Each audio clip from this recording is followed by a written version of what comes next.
لله رب العالمين والصلاة والسلام على سيد الأنبياء والمرسلين أما بعد أعوذ بالله من الشيطان الرجيم بسم الله الرحمن الرحيم قال الله تبارك وتعالى في القرآن المجيد بسم الله الرحمن الرحيم يا أيها الذين آمنوا ادخلوا في السلم كافة صدق الله مولانا العظيم إن الله وملائكته يصلون على النبي يا أيها الذين آمنوا صلوا عليه وسلموا تسليما اللهم صل على سيدنا محمد وعلى آل سيدنا ومولانا محمد مبارک وسلم محبت کے ساتھ اللہم صل علی سیدنا محمد وعلی آل سیدنا ومولانا محمد مبارک وسلم الصلاة والسلام علیک سیدی یا رسول اللہ الصلاة والسلام علیک سیدی یا حبیب اللہ وعلی آلک واصحابک سیدی یا شفیع المذنبین. حضرات ذی وقار، رب ذوالجلال نے مجھے اور آپ کو بے پناہ نعمتیں عطا فرمائی ہے. اس پر جتنا بھی شکر ادا کیا جائے کم ہے. ضرورت کے تحت ہم کبھی شکوہ کرتے ہیں اللہ کریم کی ذات سے. جہاں ایک کسی نعمت کی کمی ہو تو پھر تھوڑا سا زبان شکوے کی جانب بڑھ جاتی ہے. مگر جہاں بہت ساری نعمتیں اللہ رب العالمین جل جلالہ و عم نوالہ ہمیں وقتاً فوقتاً بن مانگے عطا فرماتا ہے، توجہ فرمائیے حضرات، اپنے دل و دماغ کو حاضر کریں. امام قسطلانی فرماتے ہیں کہ مجرم ہے وہ شخص جس نے دوران گفتگو کس کا وقت ضائع کیا، اور مجرم ہے وہ شخص جو سنتا بھی ہو اور وقت ضائع کر رہا ہو. یعنی آپ سن بھی رہے ہو مگر آپ کا دل و دماغ اگر حاضر نہیں ہے. میں اگر بے مقصد گفتگو کروں، جس مقصد گفتگو کو کوئی مقصد نہ ہو، بس من گھڑت باتیں کبھی ادھر سے پکڑی کبھی ادھر سے پکڑی، تو ہم دونوں اپنا وقت ضائع کر رہے ہیں. مگر میں اگر احساس کروں کہ میں نے آپ کی خدمت میں کچھ امانتیں پیش کرنی ہے، اور آپ نے یہ سوچنا ہے کہ ہم نے میں نے اور آپ سب نے پھر ان امانتوں کو سننے کے بعد عمل کرنے کی کوشش کرنی ہے، تو پھر یقیناً معاشرے کی اصلاح ممکن ہو سکتی ہے. وگرنہ گفتگو کرنے والا ہمارے معاشرے میں نور و بشر کے علاوہ کسی کے پاس کوئی موضوع نہیں ہے. نور ہے بشر ہے، نور ہے بشر ہے. او خدا کے بندو، معاشرے میں آگ لگی ہے. اس وقت آپ فی زمانہ آپ ماحول ذرا چیک کر لیں، لوگوں کے عقیدے خراب ہو رہے ہیں، لوگوں کے عقائد پہ حملے ہو رہے ہیں. نبی کریم صلی اللہ تعالی علیہ وسلم کا فرمان مبارک ہے کہ آخری وقت میں میرے امت پر ایک آزمائش کی گھڑی آئے گی، وہ یہ ہوگی کہ فتنے بارش کی قطروں کی طرح برسیں گے. ڈرو اس وقت سے، حضور نے فرمایا فتنے بارش کے قطروں کی طرح گریں گے، اور پھر اس وقت اپنے ایمان کو بچانا بہت مشکل ہوگا. اور پھر ایمان کس کا بچے گا؟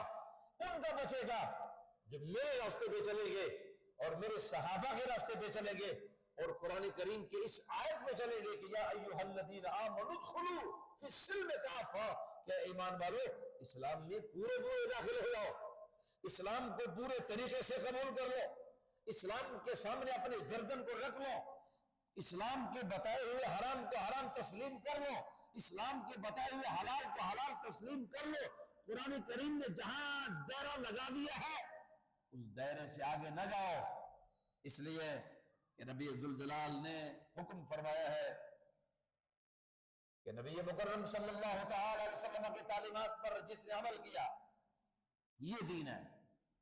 حضرات توجہ فرمائیے، اپنے وقت کو بچائے. کیسے؟ کہ توجہ سے اگر آپ اللہ کریم اور اس کے احکامات کو سنیں گے تو انشاءاللہ امید کامل ہے کہ اللہ کریم ہم سب کو عمل کی توفیق عطا فرمائے گا.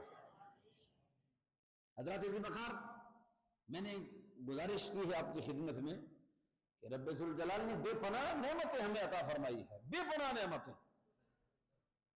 اتنی نعمتیں عطا فرمائی ہے. اگر آپ زبان کی نعمت کسی گنگے سے پوچھ لے کہ زبان کتنی بڑی نعمت ہے، زبان کتنی بڑی نعمت ہے، آپ کسی گنگے سے پوچھ لیں. عقل سلیم کتنی بڑی دولت ہے، کتنا بڑا نور ہے، یا آپ کسی پاگل سے پوچھیں جس کو لوگ پتھر مارتے ہو، جس کو تمیز نہ ہو کہ یہ میرا باپ ہے، جس کو تمیز نہ ہو کہ یہ میری ماں ہے، جس کو گرمی سردی کے تمیز نہ پتا ہو، جس کو اپنے پاکی اور ناپاکی کا پتہ نہ ہو، آپ اس سے پوچھئے ذرا. اولاد کی نعمت آپ اس سے پوچھئے جس کی اولاد نہیں ہے. آپ ان سے پوچھئے کہ اولاد کتنی بڑی نعمت ہے. صحت کی آپ کسی بیمار سے پوچھیں کہ صحت کتنی بڑی نعمت ہے. ایمان کبھی آپ اس سے پوچھیں جو ایماندار ہو. کیا اس دھرتی پر ایسے لوگ آپ کو نظر نہیں آتے کہ آج بھی مرغی کو جلاتے ہیں، آج بھی مرغوں کی بے حرمتی کرتے ہیں، آج بھی اپنے ماں باپ کی بے حرمتی کرتے ہیں؟ معاشرے میں آپ کو کیا وہ لوگ نظر نہیں آتے؟ وہ قانون مصطفیٰ کریم نے توڑ دیا. حضور نے فرمایا کہ جس معاشرے میں باپ کو گریبان سے پکڑا جاتا تھا اور جو باپ بوڑھا ہو جاتا تھا، بوڑھی ماں ہو جاتی، اس کو گھر سے ڈھیکے نکال کے باہر نکالتے. مگر نبی کریم صلی اللہ تعالی علیہ وسلم جہاں پر بیٹیوں کو زندہ درگور کیا جاتا تھا، جہاں بیٹیوں کو عیب سمجھا جاتا تھا، وہاں پر نبی مکرم صلی اللہ تعالی علیہ وسلم فرماتے ہیں کہ جس نے اگر کسی ایک بیٹی کو پالا پوسا، مکان دلوایا اور شادی کروا کے اپنے گھر کی مال کو بنا دیا، پھر دوسرے بنا دیا، نبی کریم نے فرمایا کہ جس کو اللہ نے 2 بیٹی عطا فرمائی اور باعزت طریقے سے ان کو رخصت کیا اور اپنے گھر میں بھیجوا دیا، میں محمد اس شخص کے ساتھ وعدہ کرتا ہوں قیامت کو جنت میں میرے ساتھ اس طرح ہوگا جیسے یہ 2 انگلیاں ہیں. جس معاشرے میں بیٹی کو عیب کی نظر سے دیکھا جاتا تھا، رسول کریم کی خدمت میں ایک شخص آیا، اس نے کہا حضور توجہ کرے ذرا.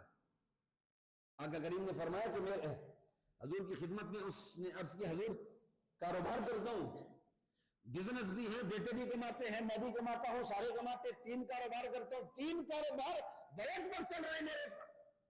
کپڑے کا کاروبار میرا ہے، غلے کا کاروبار میرا ہے، جانوروں کا کاروبار میرا ہے. آپ کی سنت کے مطابق، کیونکہ کپڑے کا کاروبار یہ بھی سنت ہے، غلے کا کاروبار یہ بھی سنت ہے، جانوروں کا بیچنے خریدنے کا کاروبار یہ بھی سنت ہے. عرض کرنے لگا حضور یہ تینوں کام میں کرتا ہوں اور میرے بیٹے بھی میرے ساتھ یہ کام کرتے ہیں، مگر پھر بھی گھر میں لقمے پورے نہیں ہو رہے، رزق پورا نہیں ہو رہا. محسوس نہ کرنا حضرات، آج بھی ہمارے معاشرے میں بیٹا بھی کماتا ہے، باپ بھی کماتا ہے، بیٹے اور باپ سارے کماتے ہیں، مگر گھر میں لقمے پورے نہیں ہوتے. جب تک مار دھاڑ کے ساتھ ہاتھ نہ مارا جائے لقمے پورے نہیں ہوتے. کیا وجوہات ہے؟ نبی مکرم صلی اللہ تعالی علیہ وسلم کی خدمت میں جب اس صحابی رسول نے عرض کی یا رسول اللہ صلی اللہ تعالی علیہ وسلم کاروبار کرتا ہوں، بزنس کرتا ہوں، محنت ہے، آپ کے حکم کے مطابق کاروبار کرتا ہوں، صبح گھر سے نکلتا ہوں اور میرے بیٹے بھی میرے ساتھ محنت کرتے ہیں، مگر پھر بھی کاروبار کر کر کے بھی لقمے پورے نہیں ہوتے. اللہ اکبر. نبی کریم صلی اللہ علیہ وسلم وہ غیب دار نبی ہے جو دلوں کو دھڑکنوں کو بھی جانتا ہے، وہ رسول جو جس کے سامنے امتی کھڑا ہوتا ہے وہ تو ہو غلاموں سے بھی خبر، وہ آقا کیا اس کو پتا ہے کہ یہ بندے اس مریض کی بیماری کا علاج کیسے کیا جائے گا. حضور نے اس کو یہ نہیں فرمایا کہ ہم محنت زیادہ کریں، حضور نے یہ نہیں فرمایا کہ کتنے گھنٹے کام کرتے ہو. بندہ سوال کرتا ہے کاروبار کا، لقمے پورے نہیں ہوتے. تو نبی کریم صلی اللہ تعالی علیہ وسلم نے اس شخص کو بیماری بھی بتا دی اور بیماری کا علاج بھی بتا دیا ہے. اللہ اکبر. وہ کون سا طبیب ہوتا ہے جو صرف بیماری بتائے؟ بیماری یہ وہ طبیب اعظم ہے، یہ وہ طبیب اعظم ہے جو بیماری بھی بتاتا ہے، علاج بھی بتاتا ہے، حل بھی بتاتا ہے. بیماری ہے، بیماری یہ ہے لقمے پورے نہیں ہوتے. آج ہمارے معاشرے میں بھی آگ لگی ہے، لوگ شکوے کرتے ہیں. اس صحابی رسول نے بھی شکوہ کیا کہ یا رسول اللہ لقمے پورے نہیں ہوتے ہیں. تو نبی مکرم صلی اللہ تعالی علیہ وسلم کا فرمان اپنے کان کھول کر سنو اور اپنے نبی پاک کے تعلیمات پر اس طریقے سے عمل اگر کیا جائے تو پھر حضور نے فرمایا میں تمہیں بتاتا ہوں. نبی کریم صلی اللہ تعالی علیہ وسلم نے اس صحابی کو فرمایا دو کام کرو لقمے پورے ہو جائیں گے. لقمے صرف پورے نہیں ہوں گے، اللہ تمہیں دینے والا بھی بنا دے گا. آج تو صرف لقمے پورے نہیں ہوتے نا، مگر میں اور وعدہ کون کر رہا ہے؟ اللہ. اللہ کے محبوب، اللہ کے حبیب وعدہ کرتے ہیں امتی کے ساتھ. میں وعدہ کرتا ہوں لقمے بھی پورے ہوں گے اور اللہ کریم دینے والا ہاتھ بھی عطا فرمائے گا. اور رسول کریم صلی اللہ اب وہ شخص عرض کرتا ہے یا رسول اللہ کرم فرما دیے ذرا جلدی بتا دے وہ کون سا عمل ہے جس میں میں دینے والا بھی بن جاؤں. مجھے جلدی بتا دیں، لقمے بھی پورے ہو جائیں، دینے والا بھی بن جاؤں. نبی کریم صلی اللہ تعالی علیہ وسلم نے اس کو دو کام بتائے. حضور نے فرمایا پہلا کام یہ ہے کہ جب گھر میں مصلی بچنا بند ہو جائے، گھروں میں مصلی بچنا بند ہو جائے، قرآن کریم کی تلاوت ختم ہو جائے اور بیٹیوں کا گھروں میں آنا بند ہو جائے. نہیں سمجھے میری بات آپ؟ حضور نے فرمایا کہ مہینے میں جتنی مرتبہ توفیق ہے اتنی مرتبہ اپنے بیٹیوں کو گھر میں لاؤ، ان کے لیے دسترخوان بچھانا تمہارا کام ہے اور نعمتوں کی بارش میں اللہ ہوگا دے گا. بیٹیوں کے رشتے کو آپ نے اتنا کوئی کمزور سمجھا؟ حضور نے فرمایا بیٹیوں کو گھر میں بلاؤ. حضور نے فرمایا کہ جب بیٹیوں کا آنا گھر میں بند ہو جائے اور ان کو بتایا جائے کہ اب تو تمہارے بچے زیادہ ہیں، اب تمہارے بچے ہمارے گھر میں شور کرتے ہیں، تو بیٹی کے دل پہ کیا گزرتا ہوگا کہ جب بیٹی کا آنا بند ہو جائے ادھر بیٹی کا آنا بند ہو جاتا ہے. رسول کریم نے فرمایا خدا نعمتوں کے دروازوں کو بند فرما دیتا ہے. توجہ کریں، حضور نے فرمایا جب بیٹیاں گھر میں نہیں آتی، نمازوں کے لیے مصلی بچھانا بند ہو جائے اور قرآن کی تلاوت ختم ہو جائے. آج ہمارے گھروں سے قرآن کی تلاوت ختم ہو گئی. صبح 10 بجے تک والد گرامی بھی سو رہا ہے، بیٹیاں بھی سو رہے ہیں، بیٹے بھی سوتے ہیں.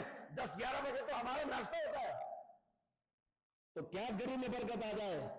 رزق میں کیسے برکت ہو، رزق میں کیسے برکت ہو، جان میں کیسے برکت ہو، مال میں کیسے برکت ہو، صحت میں کیسے برکت ہو، برکت کہاں سے آ جائے؟ توجہ کریے حضرات. نبی کریم نے فرمایا اپنا سلیقہ چینج کرو، جینے کا رنگ ڈھنگ بناؤ. تمہارے سلیقہ غلط ہے، تمہارا طریقہ غلط ہے، نماز تم نہیں پڑھتے، شکوے خدا سے ڈھیر سارے کرتے ہو، اور پھر نماز بھی اللہ معاف کرے ہماری جو نماز ہوتی ہے معذرت کے ساتھ میں محسوس نہ کرنا یہ ترقی ٹوپی، مسجد کی ترقی ٹوپی سر پہ رکھتا ہوں، نماز پڑھتا ہوں، جس کا یہ بھی نہیں پتا کہ یہ پلیت ہے کہ پاک ہے. جس نمازی کو یہ پتا نہ ہے کہ مسجد کی ترقی ٹوپی پھٹی پرانی ٹوپی جو نمازی سر پہ رکھتا ہے خدا کی بندگی کرنے آتا ہے، جس کے پاس پاکیزہ ٹوپی بھی سر پہ نہ ہو اور نماز پڑھنے کے لیے گھڑی دیکھتا ہے کہ پتہ نہیں کب نماز کا وقت ہو، جمعے پڑھنے کے لیے جانا ہے، تو پھر مجھے بتاؤ جاؤ کہ جب دین سیکھنا بند ہو جائے، مصلی بچھانا بند ہو جائے، قرآن کی تلاوت کرنا بند ہو جائے، تو رزق کہاں سے آ جائے، عزتیں کہاں سے آ جائے، شان و شوکت کہاں سے آ جائے؟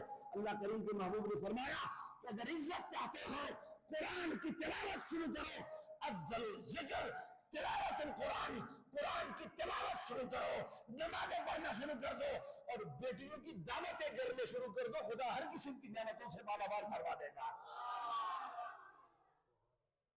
اللہ کی مدد تمہارے ساتھ شامل حال ہو جائے گی۔ حاتم تائی کی بیٹی ہے، کافر کی بیٹی ہے، کافر کی بیٹی ہے، قیدیوں میں مدینہ طیبہ خواتین کے ساتھ آ گئی۔ توجہ کریں حضرات، حاتم تائی کافر ہے، بیٹی بھی کافر ہے، قیدیوں کے ساتھ مدینہ طیبہ میں جب پہنچتی ہے نا، اچانک نبی کریم صلی اللہ تعالی علیہ وسلم نماز پڑھانے کے لیے مسجد نبی شریف کے دروازہ مبارک کے سامنے گزر رہے ہیں، اچانک خواتین پہ نظر پڑی، خواتین پہ نظر پڑی کہ قیدی خواتین تشریف فرما ہے، اور قیدی خواتین میں ایک خاتون ایسی بھی ہے جن کے سر پہ دوپٹہ نہیں، جن کے سر پہ دوپٹہ نہیں۔ نبی کریم صلی اللہ تعالی علیہ وسلم نے فوراً جب اس بیٹی پر نظر پڑی، ننگے پاؤں مقدس کے ساتھ، ننگے پاؤں مقدس کے ساتھ، ننگے پاؤں مقدس کے ساتھ آقا کریم صلی اللہ تعالی علیہ وسلم اس بیٹے کی طرف دوڑے،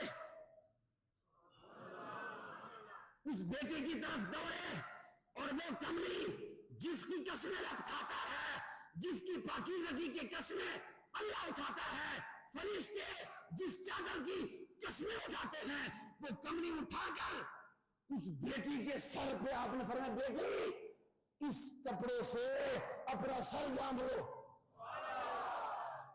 اس کپڑے سے، اس چادر سے، اس کملی سے اپنا سر ڈھانپ لے۔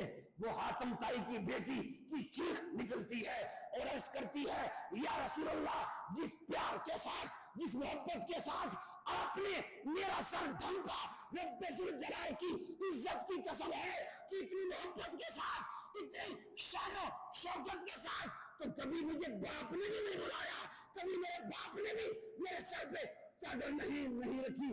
یہ کیا منظر ہے جو دیکھ رہی ہوں؟ رسول کریم صلی اللہ تعالی علیہ وسلم کی آنکھیں اشبار ہو جاتی ہے اور فرماتے ہیں اے میری بیٹی، تم نے شاید محمد عربی کی تعلیمات کو نہیں پڑھا، شاید تم نے محمد عربی کے دین کی تعلیمات کو نہیں پڑھا۔ بیٹی میں تمہیں بتانا چاہتا ہوں میرے دین کی تعلیم یہ ہے، میرے دین کی تعلیم یہ ہے کہ بیٹی بے شک کافر بھی ہوئی ہو، بیٹی پھر بھی بیٹی ہوتی ہے نا، بیٹی تو بیٹی ہوتی ہے، بے شک کافر کی کیوں نہ ہو مگر بیٹی تو بیٹی ہوتی ہے۔ حضرات توجہ کریں گا کہ رب ذوالجلال نے، رب ذوالجلال کے محبوب نے انسانیت کو کیا قدر دی ہے، کیا شان و شوکت عطا فرمائی ہے۔ آپ نے کبھی نہیں دیکھا؟ حضور نے فرمایا کہ جو شخص، حضور نے فرمایا جب بیٹی گھر میں آتی ہے، حضور کی سنت ہے، حضور کی سنت ہے، حضور نے فرمایا کہ جو باپ چاہیں کہ معاشرے میں میرے لوگ عزت کریں، یہ اگلا نسخہ سنو، یہ نسخہ بھی آپ کے کام آئے گا۔ رسول کریم نے فرمایا کہ اگر کوئی شخص یہ چاہتا ہے، کوئی باپ یہ چاہتا ہے کہ معاشرے والے میری عزت کریں، حضور نے فرمایا کہ اگر کوئی باپ یا کوئی بھائی یہ چاہے کہ معاشرے میں لوگ میری عزت کریں، مجھے قدر کی نگاہ سے دیکھیں، حضور نے فرمایا میں نسخہ بتاتا ہوں، بیٹی جب گھر میں آتی ہے کھڑے ہو کے ملا کرو اسے، اللہ اکبر۔ بلکہ آقا کریم صلی اللہ تعالی علیہ وسلم کی سنت ہے، حضور علیہ السلام سیدہ پاک کے ساتھ جب بھی ملتی تو حضور علیہ السلام سیدہ زہرا پاک کے بالوں کو بوسہ دیا کرتی تھی۔ تمہیں کیا پتا کہ اگر باپ، تمہیں کیا پتا، یہ تو آپ اس سے پوچھیں نا جس بیٹی کے سر پہ باپ کا سایہ نہ ہو، یہ تو اب اس سے پوچھئے جس بیٹی کے سر میں باپ کا سایہ نہ ہو. آپ کو کیا پتا کہ جب بیٹی آپ کے گھر میں آتی ہے آپ اس کا سر کا بوسہ لیتے ہیں؟ آپ کو کیا پتا؟ حضرات توجہ کرے، کہیں میں اپنے موضوع سے ہٹ نہ جاؤں. بیٹیوں کی قدر کرو، بیٹیوں کی قدر کرو. نہ جانے ان کے نصیب سے ڈرتا ہے بندہ کہ پتہ نہیں ان کا واسطہ کس درندے سے پڑتا ہے. اگر کسی کے گھر میں اگر ان سے پیالہ بھی ٹوٹ جاتا ہے تو اس کو تانا ملتا ہے کہ تمہاری کوئی تربیت نہیں ہے. وہ بیٹی کہتی ہے کہ آج تو مجھ سے پرچ ٹوٹا، پیالہ ٹوٹا. کسی دور میں تو ہم بھی اپنے باپ کے سائے میں ملکہ بن کے زندگی گزارتے تھے. کیا خیال ہے؟ بیٹیاں باپ کے وجہ سے، باپ کی وجہ سے شہزادی بن کے نہیں رہتی. بیٹی تو گھر کی عزت ہے، گھر کی شہزادی ہے، گھر کی ملکہ ہے. مگر اگر بیٹی کو اس قدر سے دیکھا جائے، نبی کریم صلی اللہ تعالی علیہ وسلم فرماتے ہیں کہ کمینہ شخص ہوتا ہے وہ جو بیٹیوں کو قدر کی نگاہ سے نہیں دیکھتا. حضرات چونکہ میرے موضوع اور تھا، میں کہیں اور طرف سے نکلا ہوں، میں واپس اپنے مقصد کی طرف آنا چاہتا ہوں. لوگوں اپنے بھولے ہوئے سبق کو پھر سے یاد کر لو. آج بھی خدا کرم کرنا چاہتا ہے. ہمارا معاشرہ جھوٹ سے بھرا ہوا ہے. جس معاشرے کا مولوی جھوٹ بولے، جس معاشرے کا رہبر جھوٹ بولے، جس معاشرے کا تاجر جھوٹ بولے، جس معاشرے کا رہنما جھوٹ بولے، جب پورا معاشرہ جھوٹ پر مبنی ہو تو وہاں سے سکون کہاں سے آ جائے، وہاں رزق کی برکت کہاں سے آ جائے، جہاں حرام اور حلال کی تمیز ختم ہو جائے. معاشرے کا سمجھانا، جب باپ جھوٹ بولتا ہو تو بیٹے کو کیا بتائے گا؟ باپ تو بیٹے کو یہی کہتا ہے کہ جب تک ڈنڈی نہ ماروں لقمے پورے نہیں ہوتے. ارے مجھے بتایا جائے لقمے پورا کرنا آپ کا کام ہے یا اللہ جائے؟ آپ کا تو عقیدہ کمزور ہوا. آپ کا عقیدہ یہ ہے کہ ڈنڈی مارتا ہوں جب تک میں حرام رزق اپنے پاکیزہ رزق میں شامل نہ کروں لقمے پورے نہیں ہوتے. یہ رزق کا ٹھیکہ آپ کا ہے یا اللہ کا ہے؟ یہ تو اللہ کا ہے. یا تو آپ اس آیت کو قرآن سے نکال دو کہ واللہ خیر الرازقین، اس کو نکال دو، یا تو اس آیت کو قرآن سے نکال دو کہ ان اللہ علی کل شیء قدیر، اللہ قادر ہے، قادر مطلق ہے. اللہ ہر چیز. قادسیہ کی جب جنگ ہوئی نا، قادسیہ، یہ آخری بات ہے، میرے پاس 4-5 منٹ ہے، اس کو ختم کر دوں گا بات انشاءاللہ.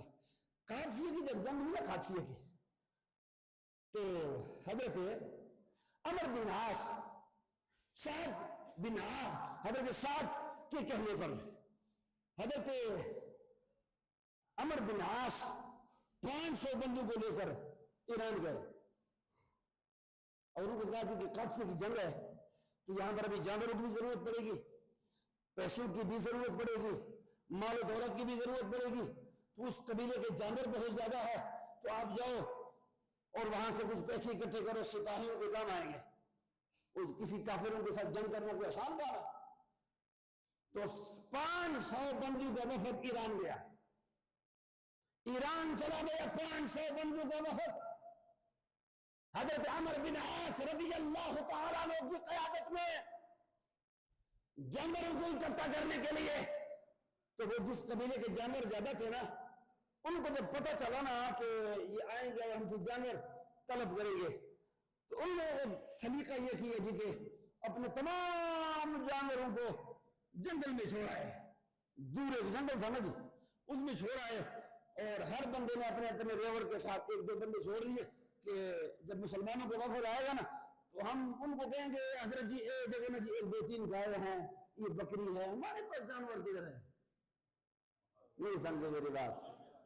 انہوں نے کہا کہ حضور کے صحابہ ہیں، جب یہ ریور دیکھیں گے تو پھر تو ہم سے یہ جانور مانگیں گے تو ہم تو نہیں دیں گے، تو لہٰذا پہلے جانوروں کا جنگلی جناب جنگل میں بھیج کے وہاں. اب صحابہ جنگل میں کدھر جائیں گے؟ ان کا آنا تو صرف ہمارے گھر تک ہے. تو صحابہ کرام جب وہاں پر تشریف لے گئے نا تو انہوں لوگوں نے کہا جی کہ حضرت جی ہمارے پاس تو کدھر ہے، ہمارے پاس تو کچھ بھی نہیں. فرمایا اچھا، جب یہ لفظ سنی نا تو جنگل سے سارے جانور، جس میں اونٹ بھی تھے، جس میں بکریاں بھی تھی، گائے بھی تھی، تمام جانوروں نے بیک زبان جنگل سے آواز دی، ہاں نحنو، ہاں نحنو، یہ جھوٹ بولتے ہیں جنگل میں ہم موجود ہیں۔ یہ جو ہمارے مالک ہے نا، یہ جھوٹ بول رہے ہیں۔